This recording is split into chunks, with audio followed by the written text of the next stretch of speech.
সুপ্রিয় শ্রোতা, গল্প পাঠের আসর চ্যানেলে শুনতে যাচ্ছেন সুনীল গঙ্গোপাধ্যায় রচিত একা এবং কয়েকজন উপন্যাসটির ১২ পর্ব।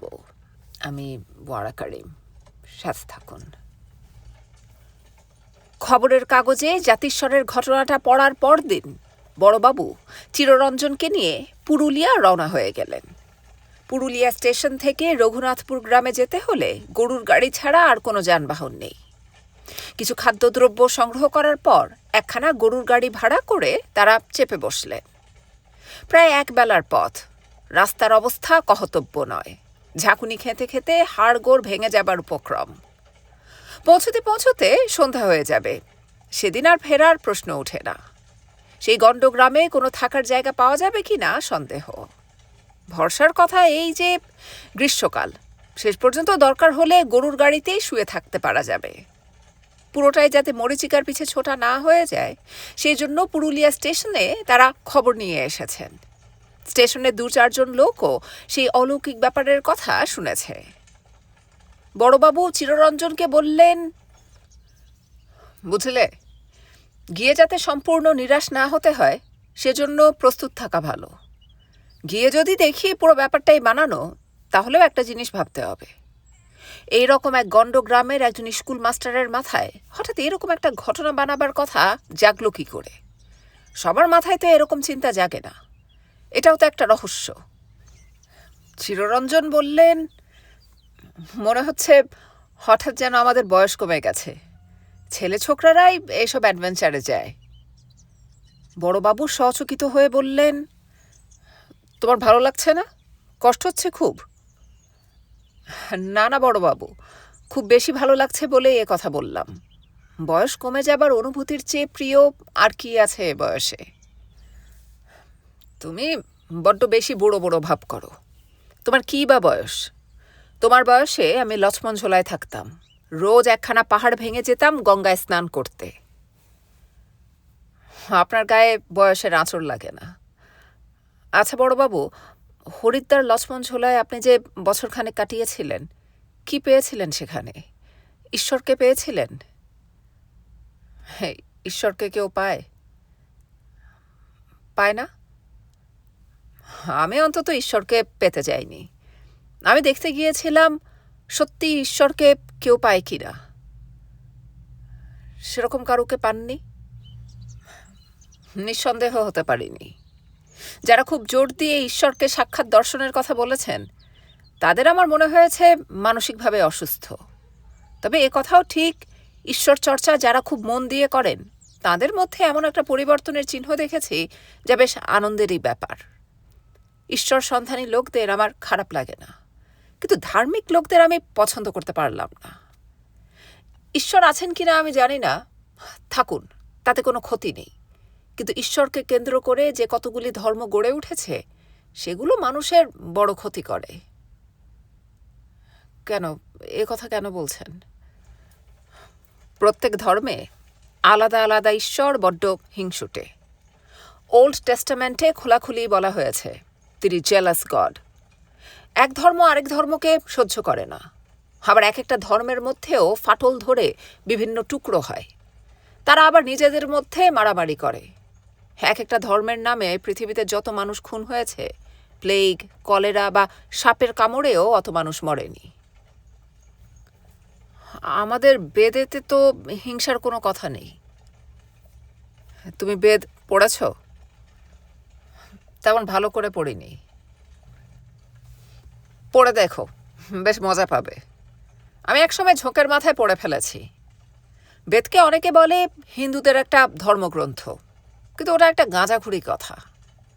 হরপ্রসাদ শাস্ত্রী মশাই বেদকে বলেছেন পলগ্রেভ সাহেবের গোল্ডেন ট্রেজারির মতন একখানা পদ্যের বইয়ের সংকলন।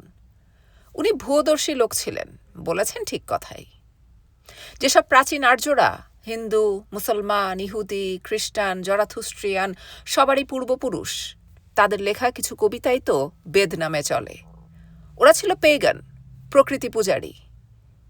আগুন, হাওয়া, বৃষ্টি এগুলোকেই দেবতা বানিয়ে পূজা করার তবু একটা মানে বুঝতে পারি। কিন্তু জগৎ সংসারের সৃষ্টিকর্তা একজন ঈশ্বরের অস্তিত্ব তো দূরে থাক, এরকম কল্পনার কোনো প্রয়োজন আছে বলেও আমি বিশ্বাস করি না। বেদেও কোনো ধর্মের কথা নেই, ওটা পুরোপুরি ভোগবিলাসপ্রিয় মানুষদের সাহিত্য। বৈরাগ্য, আত্মোপলব্ধি, ঈশ্বরানুভূতি, এসব ভালো ভালো কথা এসেছে অনেক পরে, উপনিষদের আমলে, অনার্য আর দ্রাবিড়দের কাছ থেকে পাওয়া। পূজা শব্দটাই তো বৈদিক সংস্কৃত নয়, দ্রাবিড়দের কাছ থেকে এসে সংস্কৃতে ঢুকেছে। আমরা এখন যেটুকু হিন্দু ধর্ম বলে জানি সেটা কোনো ধর্মই নয়, একটা জগা খিচুড়ি ব্যাপার। এরা ভালো ভালো সাহিত্য বানিয়েছে, কিন্তু সেগুলোকে উপদেশ হিসেবে নেওয়ার কোনো দরকার নেই। দেখো না, এই ধর্মের মূল শাস্ত্রগুলোতে কোথাও মূর্তি পুজোর কথা নেই, অথচ সারা ভারত জুড়ে কত রকম পুতুলের কত রকম পুজো। আমাদের ব্রাহ্মণরা এই ধর্মটা সাফসুফ করে একটা পরিষ্কার চেহারা দেবার চেষ্টা করেছিল, কিন্তু ব্যাহ্মদের সেই ধর্ম বাজারে তেমন চলল না। কুসংস্কার ছাড়া ধর্ম টেকে না, প্রত্যেকটা ধর্মই কুসংস্কারের ডিপো। চিররঞ্জন আস্তে আস্তে বললেন, মানুষ যদি কুসংস্কার মেনে আনন্দ পায়। বড়বাবু ঝাঁঝের সঙ্গে বলে উঠলেন, আনন্দ পাওয়ার কথা আলাদা, কিন্তু যখন এর মধ্যে কেউ তত্ত্বের কথা বলে তখনই আমার রাগ ধরে। বললেই পারিস আমার গায়ে জোর আছে, মানুষ খুন করে আমি আনন্দ পাই, এর মধ্যে আবার ধর্ম টেনে আনা কেন? গাড়োয়ান বলল, বাবু, ওই যে দেখা যায় রঘুনাথপুরের আলো, আপনারা কার বাড়িতে যাবেন? বালক ঠাকুর দেখতে যাবেন নাকি?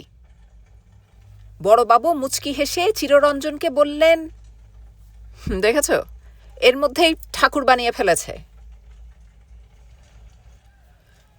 রসময় চক্রবর্তীর বাড়িতে মাটির দেওয়াল, ওপরে খাপড়ার ছাদ। প্রাইমারি স্কুলের রসময় চক্রবর্তীর অবস্থা বোধ হয় এবার ফিরবে। তার ছেলে পিতু অর্থাৎ সুপতিকে দেখবার জন্যে এত বেশি ভিড় হচ্ছে যে ভিড় সামলাবার জন্য রসময় চক্রবর্তীকে বাড়ির সামনে কাঁটা তারের বেড়া তুলতে হয়েছে। লোকজন এখন লাইন দিয়ে ভেতরে ঢোকে এবং দর্শনী 1 আনা। পিতুর সঙ্গে কথা বলার জন্য রেট 8 আনা, তবলা শুনতে হলে 1 টাকা। তাতেও সারাদিন হাজার হাজার মানুষ আসছে। জায়গাটায় ছোটখাটো মেলা বসে গেছে, গজিয়ে উঠেছে চায়ের দোকান, পানের দোকান, মুড়ি, মশলা, বেলুন, 2-3টে হ্যাজাক জ্বলছে। বড়বাবু আর চিররঞ্জন কিছুক্ষণ বাইরে দাঁড়িয়ে দেখলেন। ভিড় থেকে একটু দূরে সরে দাঁড়িয়ে কথা বলতে লাগলেন নিম্ন স্বরে। চিররঞ্জন বললেন, এত লোক যখন আসছে তখন একটা কিছু ব্যাপার আছে নিশ্চয়ই, লোকে পয়সা দিয়ে দেখছে। বড়বাবু বললেন, তুমি মাটির মধ্যে একটা গোল ধরনের পাথর পুঁতে রটিয়ে দাও যে সেটা মাটি ফুঁড়ে বেরিয়েছে, তুমি স্বপ্নে সেটা জানতে পেরেছ। আর প্রত্যেক দিন একটা গরু এসে ওই পাথরটার ওপর বাঁট থেকে দুধ দিয়ে যায়, দেখবে তাতেও হাজার হাজার লোক আসবে, পয়সাও দেবে। কিন্তু লোকজন বলা বলি করছে জেলার ডিএসপি সাহেবও এসে দেখে গেছেন, বুজরুকি কিছু হলে তিনি কি চলতে দিতেন? ইংরেজ। চিরু, তোমার ইংরেজ ভক্তির তুলনা নেই। ইংরেজদের মধ্যে বুঝি কুসংস্কার নেই? কত যে আছে তা ওদের সাহিত্য পড়লেই বোঝা যায়। ইংরেজি ভাষায় ভূতের গল্প নেই। তাছাড়া আমাদের দেশের লোকদের মধ্যে কুসংস্কার টিকিয়ে রাখায় ওদের স্বার্থ আছে। আপনি যে দেখছি পুরোপুরি অবিশ্বাস নিয়ে এসেছেন, তবু এত দূর ছুটে এলেন। বড়বাবু হঠাৎ লাজুকভাবে হাসলেন, তারপর বললেন, একটা জিনিস বুঝতে পারোনি, আমি বিশ্বাস করতেই চাই, তাই তো আমার এত অবিশ্বাস। রাত বাড়তে থাকলে আস্তে আস্তে ভিড় কমতে লাগলো। শেষ দর্শকটি চলে যাবার পর ওরা দুজন এগোলেন বাড়ির দরজার দিকে। রসময় চক্রবর্তী তখন 1 গাদা খুচরো পয়সা নিয়ে গুনতে ব্যস্ত। ওদের দেখেই চেঁচিয়ে উঠলেন, আর হবে না, আর হবে না, এখন বন্ধ, এখন চলে যাও। তারপর বড়বাবুর রাশভারী চেহারার দিকে ভালো করে তাকিয়ে একটু থতমত খেয়ে গেলেন। মনে করলেন বিশেষ কোনো গণ্যমান্য ব্যক্তি এসেছেন বুঝি। রসময় চক্রবর্তী তাড়াতাড়ি উঠে দাঁড়াতে গিয়ে পয়সার বাক্সটা উল্টে ফেললেন। তখন তিনি হাউমাউ করে কেঁদে ফেলে বললেন, আমার ছেলেটাকে মেরে ফেলবে মশাই, আমার ছেলে বাঁচবে না, আমার পয়সা করে কিচ্ছু চাই না, আমার ছেলেটাকে বাঁচান। 1 মিনিট ছুটি নেই, লোকজন কথা শোনে না, 1 মিনিট ওকে বিশ্রাম দেয় না, খাবার সময় পর্যন্ত পায় না আমার ছেলেটা, কেন আমার কপালে এই হলো? বড়বাবু তার কাঁধে হাত রেখে সান্ত্বনা দিয়ে বললেন, আপনার কোনো চিন্তা নেই। আপনার ছেলেকে এখন বিরক্ত করতে চাই না। আপনার সঙ্গেই দুটো কথা বলতে চাই। রসময় চক্রবর্তী একটু ধাতস্থ হয়ে নিয়ে জিজ্ঞেস করলেন, আপনারা কোথা থেকে আসছেন? কলকাতা থেকে। পুরুলিয়ার ক্ষুদ্র গ্রামে কলকাতা শহরের নাম তখন ম্যাজিকের মতন। দ্বিতীয় মহাযুদ্ধের আগে খাঁটি কলকাতার মানুষ সচরাচর গ্রামে পদার্পণ করেনি। তখন দক্ষিণেশ্বর বরানগর ঘুরে আসাই ছিল পল্লী ভ্রমণ। সেই কলকাতা থেকে দুজন সম্ভ্রান্ত চেহারার ব্যক্তি শুধু তাঁর ছেলেকে দেখার জন্যেই এসেছেন। এতে রসময় চক্রবর্তী বেশ অভিভূত হয়ে পড়লেন। শশব্যস্ত হয়ে বললেন, আপনারা উঠেছেন কোথায়? এত রাত্রিরে ফিরবেন কি করে? অমরনাথ বললেন, সেজন্য চিন্তা করবেন না, একটা কিছু ব্যবস্থা হয়ে যাবে।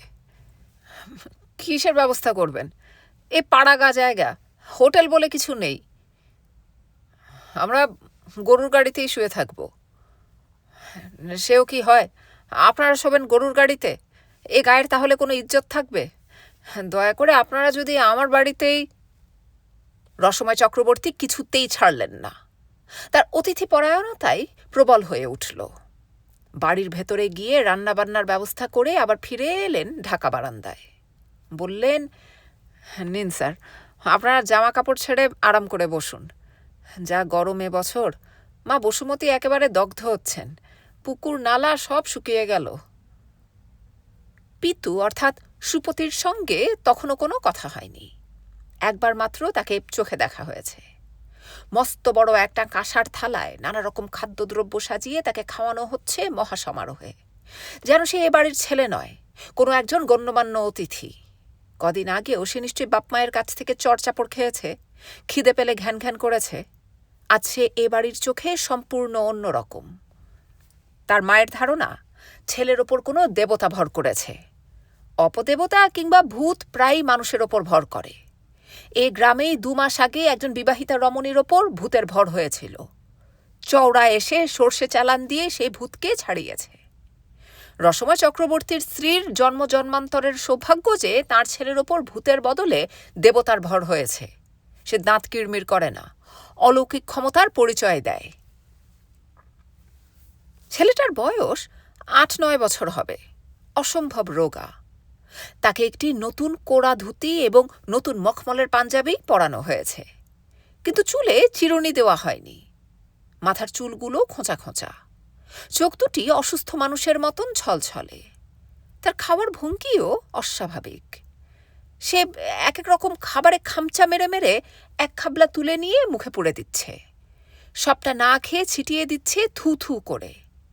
তার মা এক হাতে পাখার হাওয়া করতে করতে অন্য হাতে তার পিঠে হাত বুলিয়ে দিতে দিতে বলছেন, খাও বাবা, মানিক আমার, সোনা আমার, একটু খাও। পায়েসটা ভালো লাগছে না? একটু দই খাবে? তোমার জন্য মালপোয়া বানিয়েছি। রসময় চক্রবর্তী দুটো হুঁকো সেজে এনেছিলেন। বড়বাবু একটি নিয়ে টানতে লাগলেন। চিররঞ্জন ধূমপান করেন না। অনেকক্ষণ ধরে তিনি একটা কথাও বলেননি। সব কিছু দেখে যাচ্ছিলেন চুপচাপ করে। এখন বারান্দার তক্তপোষে বসে তাকিয়ে আছেন বাইরের দিকে। দোকানপাট উঠে গেছে। যতদূর চোখ যায় নিশ্ছিদ্র অন্ধকার। মাঝে মাঝে শিয়ালের ডাক শোনা যাচ্ছে। সে ডাকও যেন অনেকটা ফেউয়ের মতন। একটু আগেই শুনেছেন। এখানে মাঝে মাঝে চিতাবাঘ বেরোয়। তক্তপোষের ওপরেই রাখা আছে বায়া তবলা। সেদিকে তাকিয়ে বড়বাবু রসময় চক্রবর্তীকে জিজ্ঞেস করলেন, আপনি কি তবলা বাজাতে জানেন? রসময় বিনীতভাবে বললেন, আগে একটু একটু। একসময় গান বাজনার চর্চা করতাম। কুমির পোতার রাজবাড়িতে ওস্তাদ বাদল খাঁ সাহেব কিছুদিন এসেছিলেন। আপনার ছেলে বোধহয় আপনারটা শুনে শুনেই তবলা শিখেছে। আগে না, শুনে শুনে কি শেখা যায়? এসব যন্ত্রে হাত না পড়লে। আমি নিজেই তো তাকে শিখিয়েছি। বড়বাবু চমকে উঠে বললেন, আপনি আপনার ছেলেকে তবলা বাজানো শিখিয়েছেন? আগে হ্যাঁ। তবে যে খবরের কাগজে লিখেছে ও জীবনে কখনো তবলা ছুঁয়েই দেখেনি, হঠাৎ বাজাতে শুরু করেছে। ওটা ঠিক নয়, আপনার কাছে মিথ্যে কথা বলবো কেন? বড়বাবু বিমূঢ়ভাবে তাকালেন চিররঞ্জনের দিকে। দুজনে চোখাচোখি হলো। এতটা রাস্তা বৃথাই আসা হলো তাহলে? রসময় বললেন, আপনাদের কাছে স্যার লুকোছাপার কিছু নেই, সব খোলাখুলি বলছি। এর মধ্যে একটা কিছু ব্যাপার আছেই, মিস্ট্রি যাকে বলে। আপনারা মানিগুণী লোক, আপনারাই বিচার করে আমাকে বলে দিন। আমি নিজের হাতে আমার ছেলেকে তবলা শিখিয়েছি। এই একটু ধা ধিন্না না তিন্না, মানে একটু দাদরা, কাহারবার, ত্রিতাল, মানে কোনো রকমের ঠেকা দিতে পারা আর কি। আমার ছেলে কতটুকুনি শিখেছে তা তো আমার চাইতে বেশি আর কেউ জানে না। আমার কাছ থেকেই তো শিখেছে, আর আমি নিজেও তো এর বেশি জানি না। তারপরে একদিন কি হলো, ওরে বাস রে বাস, ভাবতে গেলে এখনো আমার গায়ে কাঁটা দেয়।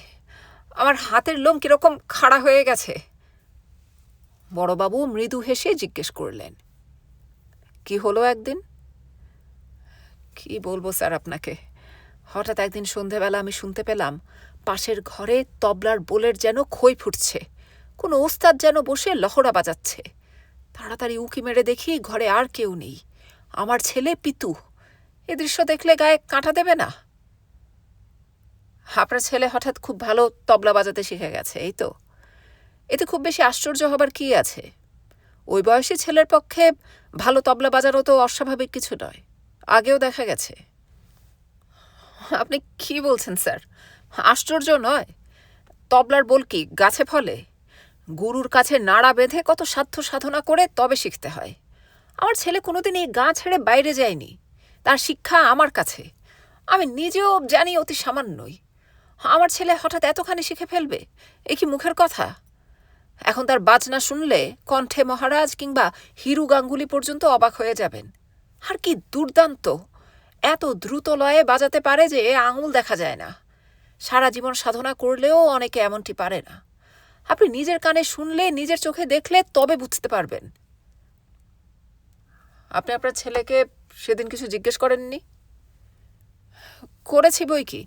আমি বললাম, পিতু তুই বাজাচ্ছিলি এতক্ষণ, আবার বাজাতো দেখি। হে কি, হে যে অসম্ভব, অসম্ভব! আমার ছেলে কি বলল জানেন? সে বলল, পিতুকে, আমার নাম বিশ্বেশ্বর, আমি এখানে কেন? ছেলের মুখের ভাবই তখন অন্যরকম, যেন একজন বয়স্ক লোক। আমার গিন্নিও তখন এসে হাজির হয়েছে। সে ছেলের গায়ে হাত দিয়ে বলল, ও পিতু, তুই কি বলছিস কি?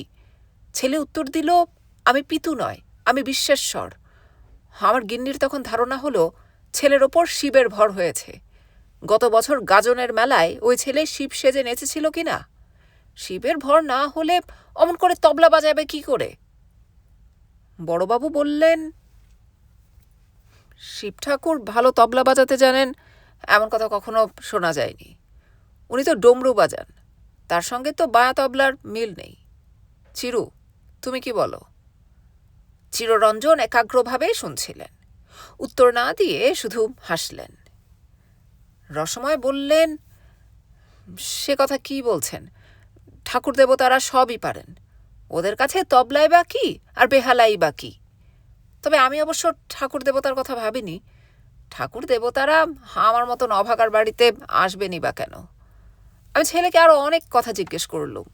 ছেলে বলল, আমার নাম বিশ্বেশ্বর হালদার, তার বাড়ি মালদা টাউনে, সেখানে তার বাপের দোতলা বাড়ি।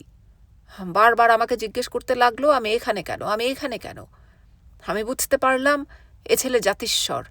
দুইবার পূর্বজন্মের কথা মনে পড়ে গেছে। কোটিতে গুটি কেমন হয়?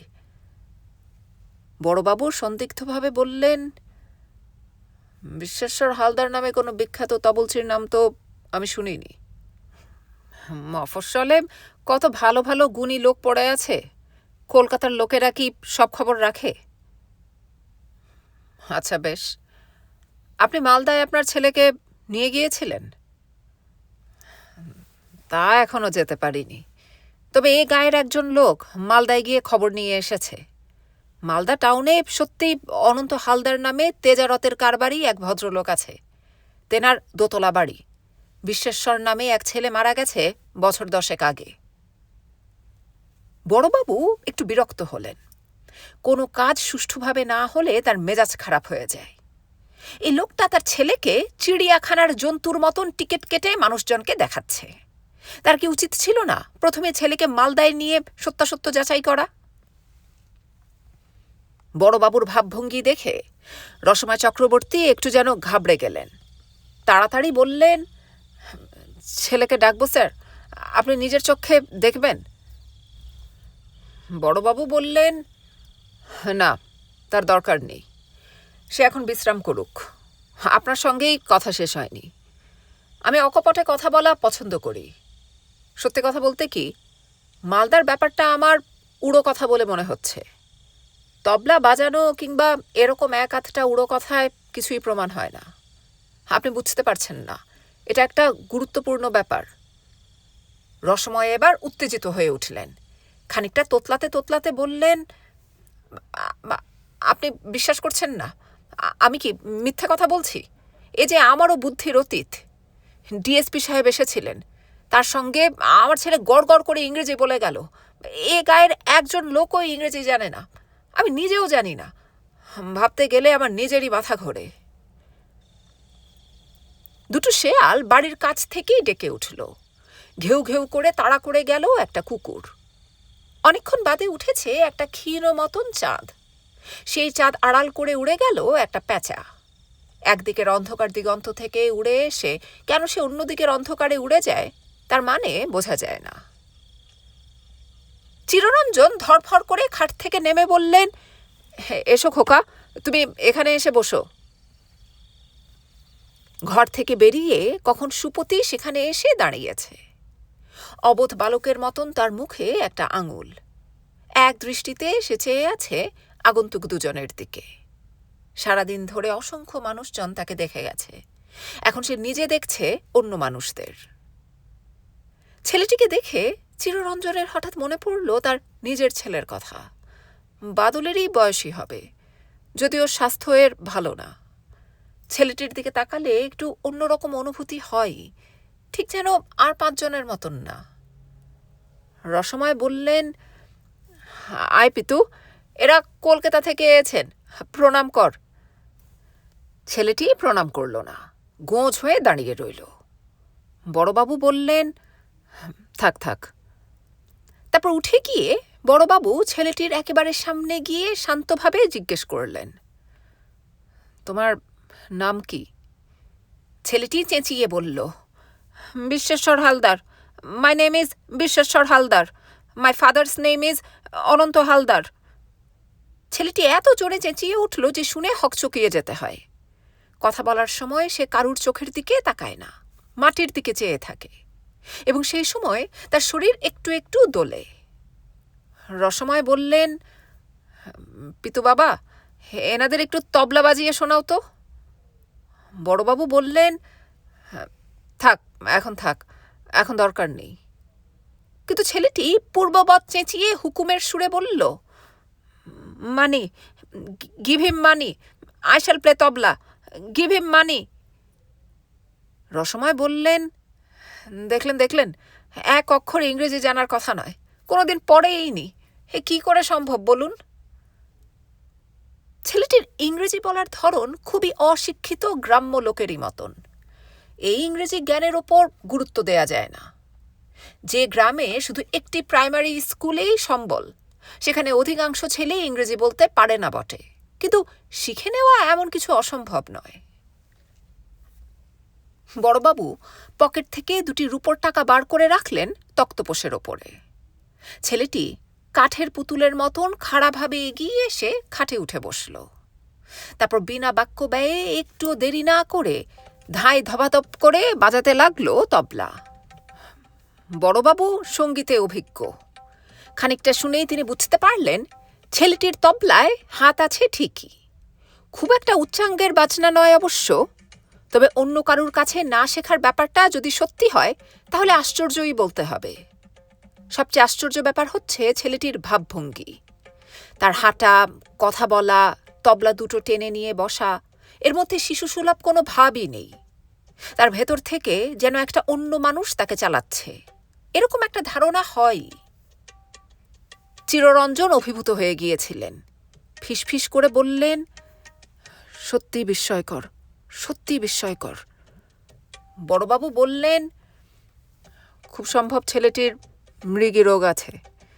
ছেলেটি যে অসুস্থ তাতে কোনো সন্দেহ নেই।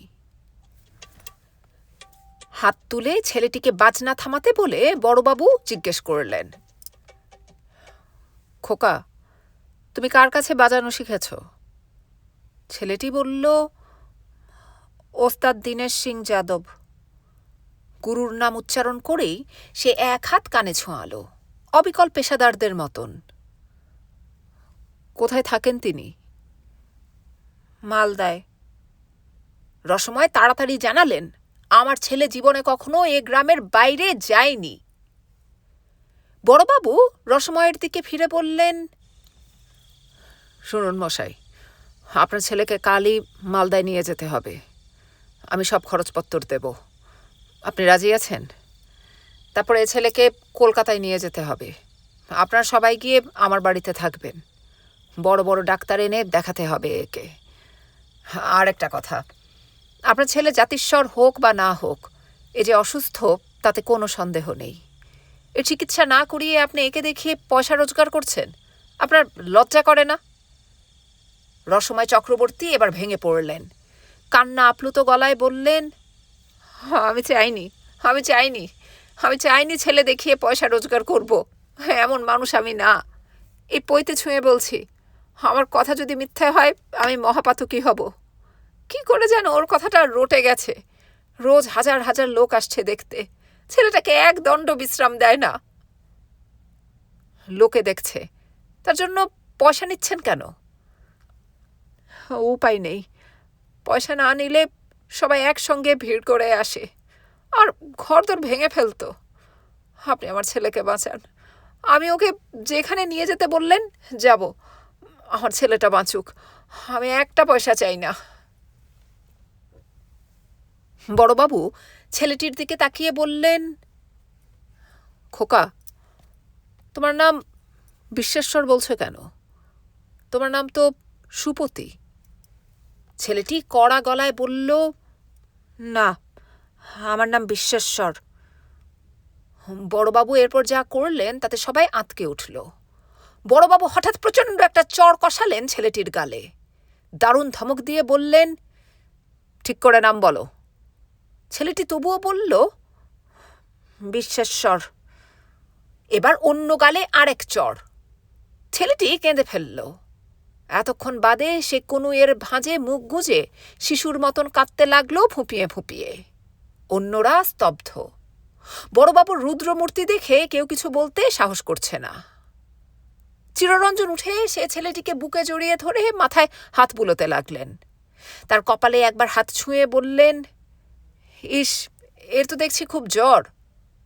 রসময় আস্তে আস্তে বললেন, জ্বর নয়, বরাবরই ওর এরকম। সে বাচ্চা বয়স থেকে ওর টেম্পারেচার বেশি থাকে। গায়ে হাত দিলে ছ্যাক ছ্যাক করে। বড়বাবু জিজ্ঞেস করলেন, ডাক্তার দেখিয়েছিলেন কখনো? এখানে ডাক্তার কোথায় পাবো? কোবরেজ মশাই দেখে বলেছেন ও কিছু নয়, ওর পিত্তির ধাত আছে। চিররঞ্জন তখন ছেলেটিকে আস্তে আস্তে প্রশ্ন করছেন, তোমার কি হয়েছে বলো তো? ছেলেটি ফুঁপিয়ে ফুঁপিয়ে বলল, আমি অন্য বাড়িতে ছিলাম। অন্য কোন বাড়িতে? অন্য রকম বাড়িতে। আমার অন্য রকম বাবা মা। আমার দুজন দিদি ছিল। আমার জামাইবাবু যাত্রায় অ্যাক্টও করতেন।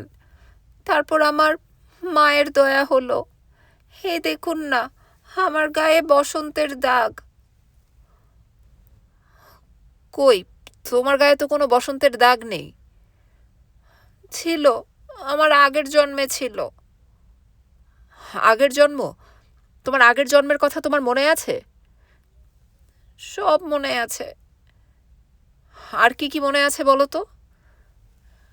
কেন বলবো? Money, give me money, give me money. টাকা নিয়ে তুমি কি করবে? খাবো, লুচি খাবো, অনেক লুচি খাবো। চিররঞ্জনের ঠোঁটে হাসি ছড়িয়ে গেল। বড়বাবু পকেট থেকে আরও টাকা বার করে চিররঞ্জনকে চোখের ইশারা করলেন। তারপর ছেলেটিকে বললেন, এই নাও, টাকা নিয়ে যাও। ছেলেটি আসতে চাইছে না, বড়বাবুকে ভয় পাচ্ছে। বড়বাবু মিষ্টি গলায় বললেন, এসো, কোনো ভয় নেই, আর মারব না। ছেলেটি টাকার দিকে মন্ত্রমুগ্ধের মতন তাকিয়ে এগিয়ে এলো এক পা করে। বড়বাবু খপ করে তার হাত ধরে ফেললেন। খুব আদর মিশিয়ে বললেন, তুমি আমার বাড়িতে যাবে, তোমাকে লুচি খাওয়াবো। ছেলেটি কোনো উত্তর দিল না, যেন সে খুব লজ্জা পেয়েছে। আগের জন্মে তুমি বুঝি লুচি খেতে ভালোবাসতে? হ্যাঁ। আর কি ভালোবাসতে? নতুন গুড়ের সন্দেশ। বাহ, কলকাতায় খুব ভালো ভালো সন্দেশ পাওয়া যায়। যাবে কলকাতায়? যাব। তোমার গায়ে তো জ্বর রয়েছে, তোমার কষ্ট হচ্ছে না? না। আগের জন্মে তুমি কার সঙ্গে তবলা বাজাতে? জামাইবাবুর সঙ্গে, জামাইবাবুর যাত্রা পার্টিতে। বড়বাবু ঘাড় ঘুরিয়ে রসময়কে জিজ্ঞেস করলেন, এ কখনো যাত্রা দেখেছে? আগে হ্যাঁ, 2-3 বার। বড়বাবু চিররঞ্জনকে বললেন, this could be a dream, prolonged dream. Chiraranjan বললেন, হে জগতের সব কিছু আপনি ব্যাখ্যা করতে পারবেন না, যতই চেষ্টা করুন। বড়বাবু ছেলেটিকে আবার জিজ্ঞেস করলেন, তোমার আর কি মনে আছে? একটা মোটর গাড়ি। মোটর গাড়ি? নীল নীল রং, সামনে দুটো বড় বড় চোখের মতন আলো, ভ্যাপো ভ্যাপো করে আওয়াজ হয়। রসময় বললেন, স্যার, এ কথাটা আমি আগে কখনো ওর মুখ দিয়ে শুনিনি। আমাদের এই গায়ে কোনোদিন মোটর ঢোকেনি। আপনি একটু চুপ করুন। শোনো খোকা, তুমি সেই গাড়িতে চেপেছিলে? সেই গাড়িতে চেপেই তো আমি বিয়ে করতে গেলাম। চিররঞ্জন হো হো করে হেসে ফেললেন। ওইটুকু ছেলের মুখে বিয়ের কথা শুনলে হাসি পেতে আর দোষ কি? বড়বাবুও হাসি চেপে রেখেছেন। জিজ্ঞেস করলেন, তোমার বউটি বেশ সুন্দর ছিল? ছেলেটির মুখে ঠিক নববিবাহিত যুবকের মতন লজ্জা। ঘাড় হেলিয়ে জানালো, হ্যাঁ। তারপর তুমি যখন মরে গেলে, সেই কথা তোমার মনে আছে? আমার মায়ের দয়া হলো, খুব কষ্ট, চোখ খুলতে পারি না। তারপর কারা যেন নিয়ে গেল আমাকে একটা ভাঙা বাড়িতে। বাড়ি না মন্দির ঠিক মনে নেই। সেখানে একটা নদী আছে। নদী দিয়ে ভাসতে ভাসতে ভাসতে ভাসতে ভাসতে ভাসতে কোথায় গেলে? মেঘের মধ্যে, অনেক মেঘ, তুলো তুলো মেঘ। তারপর আর মনে নেই।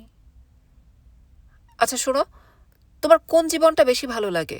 এই যে এখানে আছো, এই বাবা মা, এই বাড়ি, এটা বেশি ভালো লাগে না আগেরটা? আগেরটা। এ কথা শুনে বড়বাবু যেন খুবই অবাক হয়ে গেলেন। ব্যগ্রভাবে ফের জিজ্ঞেস করলেন, আগেরটা? তুমি সেই আগের জীবনে ফিরে যেতে চাও? হ্যাঁ। কেন? এখানে সব কিছু নতুন, তাও তোমার ভালো লাগে না? না। বড়বাবু চিররঞ্জনের দিকে ফিরে বললেন, আমি নিশ্চিত এ একটা স্বপ্নকে আঁকড়ে ধরে আছে, স্বপ্নের ফিক্সেশন। চিররঞ্জন সায় দিতে পারলেন না সে কথায়।